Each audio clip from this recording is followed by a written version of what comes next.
Welcome back. You're listening to Get Real. I'm your host, Bob Gallagher. We have our co-hosts here today, Job Torini, and our returning guest host, Jay McHugh. Welcome back, Jay. Thank you, Bob, for having me. So we're going to talk a little bit about business in this segment, and I'm going to let Job get us started off here. I want to start with what we see a lot at in terms of presentations from agencies and in training new agents and even experienced agents, and that's the value of building your team.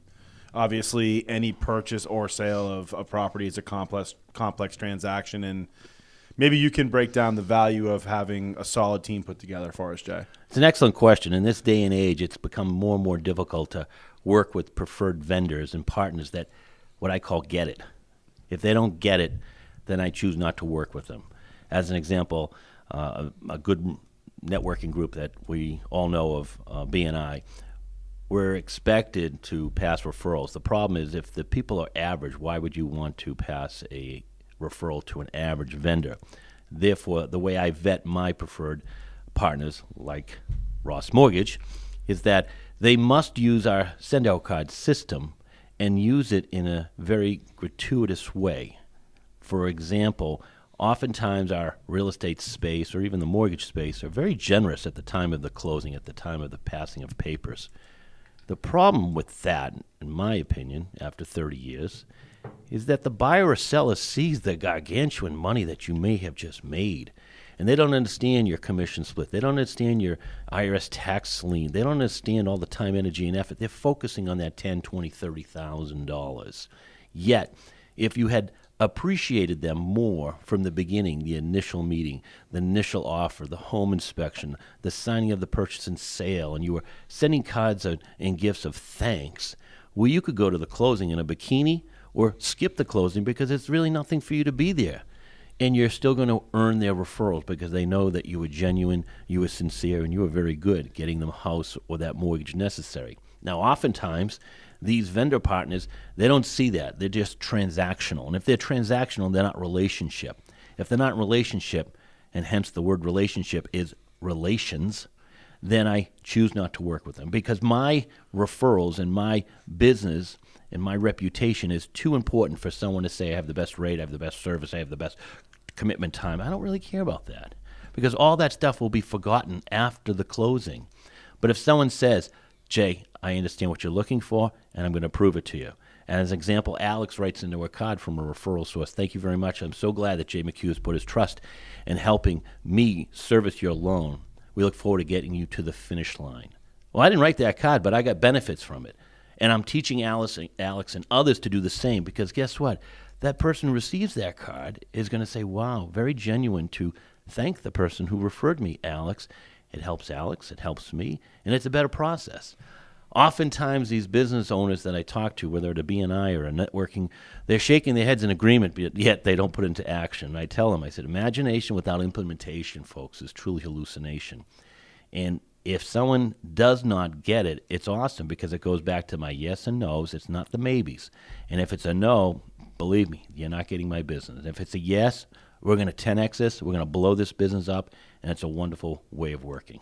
Yeah, and it's a great way to vet partners, too, because if they have a genuine care about that relationship, you can pretty much bet your bottom dollar that they're going to care that much about any customer that you interact with. And that's where the rubber meets the road, is the customer experience and how they feel about when they close. Like you said, it's appreciation and expertise. One of the things that I've learned in my 30 years of business is that when people nod their head saying, oh, of course I refer you, Jay, inside they're saying, no way. You know why? I didn't do anything extraordinary. People struggle saying, why am I not getting many referrals, Jay? I said, we're not doing anything extraordinary. No one's going to send an average person as a referral. I use this example. Bob and his wife have an anniversary coming up, and I say, hey, Bob, I have an average restaurant at an average location in Westford, and it's an average check. Let me set up a reservation for you, and you can have an average experience. I say, Bob, I don't have any great restaurants in Westford.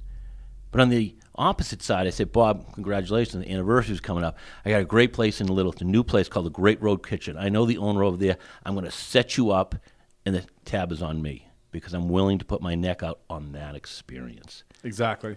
And a lot of people don't know the difference between a referral, an introduction, and a lead.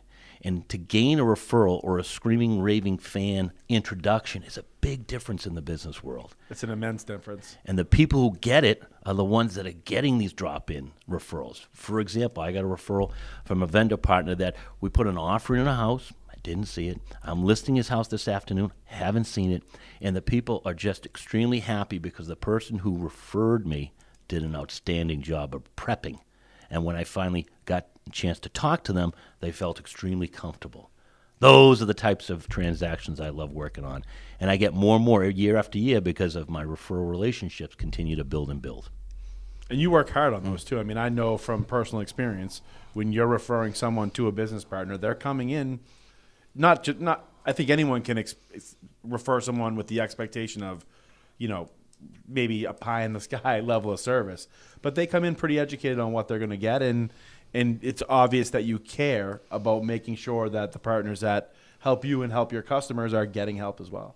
100% agree. And the important part is that if they're not willing to be referred, don't even mention someone. If they are extraordinary, then go all in, and it'll be a wonderful experience for both sides. Also, as a customer of your business, Send Out Cards, I think part of what makes it a very different product is your expertise, your track record of success with it, and you're willing to share in the way that applies to kind of all businesses.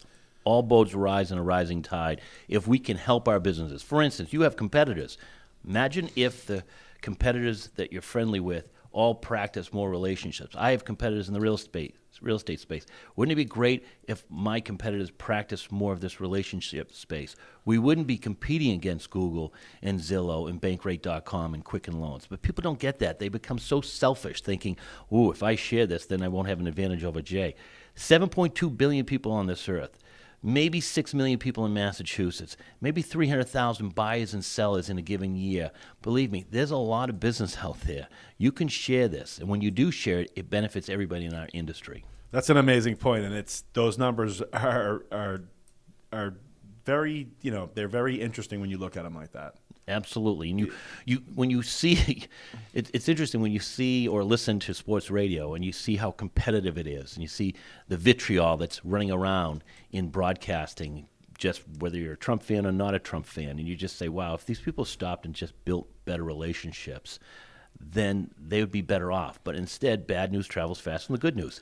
The world needs more good news. The world needs to hear from Bob, from Job, from Alex, from Jay, from Stacy more and more often. We do that. And because we're doing that, we have a consistency chain of more business coming and flowing towards us.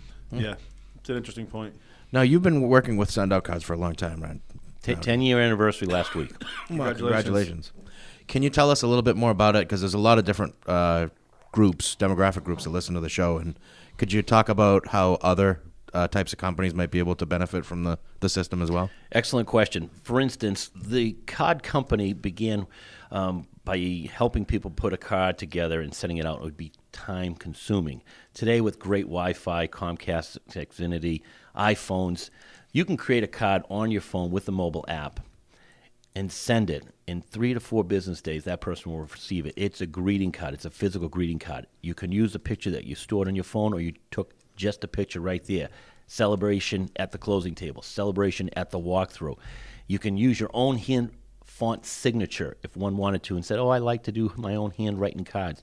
Well, like I say to people, it's nice to have a handwritten card, but there's no image, there's no visual, therefore it gets thrown out. These have shelf life, and because they have shelf life, you're more often going to be referenced or referred. In addition, they have close to 3,000 gifts that you can attach to the card. One of the great gifts the founder of the company, Cody Bateman, is offering is his best-selling book, The Power of Human Connection. The Power of Human Connection, I tell people, if you could give this book out, gift it out during this Christmas holiday, that person reads that book, is now indebted for you changing his or her life in a positive way. Do you think you're going to get more referrals? Absolutely. Yeah. And that's probably where many of the businesses that are associated ancillary to us or non-ancillary to us can benefit from this by recognizing if you're not sending out a card consistently to your clients and your customers and your screaming, raving fans, your competition thanks you. because you're not taking advantage of this amazing tool that one can separate themselves from their competition. Now, I have a lot of cliches that I've learned from my own self-developing courses that I've taken. One of my powerful words is that what is popular is not always right, and what is right is not always popular. People are afraid to put their toe in the water because they like to text, they like to email. Let me ask this question. If you're sending out an e-card today, can I put that on the Hanukkah mantle? Can I put that e-card on the Christmas tree? Absolutely not. Oh, you could print it out, Jay. Point is, folks, let's be serious. Let's be business people. When you send an e-card, it's a joke in today's world because people might think it's spam, whether it's a PC or a Mac Pro. They're not going to open it. Mm-hmm. It's an attachment. It's a virus. When you send a physical greeting card during the Christmas holiday, Hanukkah season, it is great. But send it out the next 11 months and see your business soar. And when you become consistent, 10 cards a day, 86,400 seconds a day, folks, you can isolate 1,000 seconds to send out 10 great cards to your past customers, your current customers, your screaming, raving fans. How about the mailman? How about the hairstylist? How about the garbage man? I come up with these brainstorm ideas when people say, wow, that's amazing. Well, I've been doing it for 10 years, but I recognize there was a gentleman who picked up my trash this morning. There's someone who's dropping off a Federal Express gift for Stacy's Christmas present. There's a UPS driver. That's 3 cards right there, folks. Yeah. These 2 people I'm looking at, Job and Bob, cards will go out to them by my iPhone in the next hour after I leave this session. Now, I am at a different level than most, and that's fine. But the reality is, to get to my level, you first must start. And when you do start, you'll start to see all the magic flowing and funneling towards you and your business. Whether you're from Yale or jail, people need to send more cards, and they need to be receiving more cards because it's just a very difficult world out there today. No, exactly, in terms of market. Now, if somebody's interested in signing up for the system, how should they go about contacting you? Thank you, Bob. I created a URL to make it easy. We've all heard of this, My Random Acts of Kindness. I created a URL, myrandomactsofcardness.com. Mm-hmm. If you go there, you'll see a join button. You can watch and look at the videos. You can pick the subscriptions. It is amazing that if you notice what's happening with President Bush and the passing of President Bush, super nice guy. He loved writing cards. He loved having crazy socks. He loved just being genuine and being a human being. And you look at that and you say to yourself, wow, if I can demonstrate those kind of skills in our business and personal and relationship world, that would be great. If someone has a challenge with the URL, they can always call me at 617-699-7442 because I love to help. I love helping people not just get started, but to have great success stories. And when you have those great success stories, it just fires up that belly, and that's why you're up at 3:30, 4:30 every morning, sending out 10 cards before most people wake up. That's right. Great. We really appreciate you coming out and joining us again today, Jay. We've only got a couple of minutes before we wrap up. Going back to Cody Bateman, the founder of Send Out Cards. What was his first book called? You gave it to me. Awesome book, Promptings. Promptings. That was actually what sold me on using the system. If you wouldn't mind, because I'm sure you can do it better justice than I could, talk about how this was the inspiration for Send Out Cards. What happened to him? Sure, it's a great story. It's a true story. Cody, beautiful family, all excited, finished school, taking a job out in New York, marketing, I think Wall Street, New Jersey, one of those areas. He was saying goodbye to his whole family, didn't have a chance to say goodbye to his big brother that he loved, Chris. And when he said goodbye to his mother said, oh, Chris is doing some volunteer work at the high school or whatever. He said, no problem, we'll be back in a couple of months. When I get a chance to come back, Mom, bye. And Cody went off with his wife, and they went to New York City. And the timeline might be wrong, but Cody then got a phone call from his mom and said, Cody, you got to come home. Chris had an accident, and he passed away. Yeah. Pretty tough. Yeah. Cody then came home, and when he came home, he saw all these people helping his sister-in-law because the house was not finished. They were building a new house. And he recognized that he didn't act on a prompting when he had a chance to go find his brother, give him a hug and a kiss, and get on the plane and go to New York. And he came up to this young kid, 24 years of age, and he asked him, he says, what are you all doing here? And the kid said, well, your brother was very, very important to all of us, and he would have done this for us. So higher hell water, we're going to get this house ready for the services. And they had a plumber, a landscaper, an electrician, and they made the house and the landscaping beautiful for the services that were coming forward.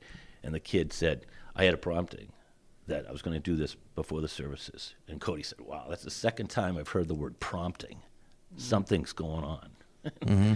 And then he created the book and created the company by acting on his promptings. Excellent. Pretty cool. Yeah, great story. So if one more time, if people want to get in touch with you or if they want to sign up for send out cards. Sure. You're going to go on to myrandomactsofcardness.com, and if that is challenging and if I can't speak in the Boston accent, you can always text me at 617-699-7442, and I'll get that information out to you. Great. We're going to take a quick commercial break. Thanks for joining us again, Jay. We'll be back with more after this. Thanks.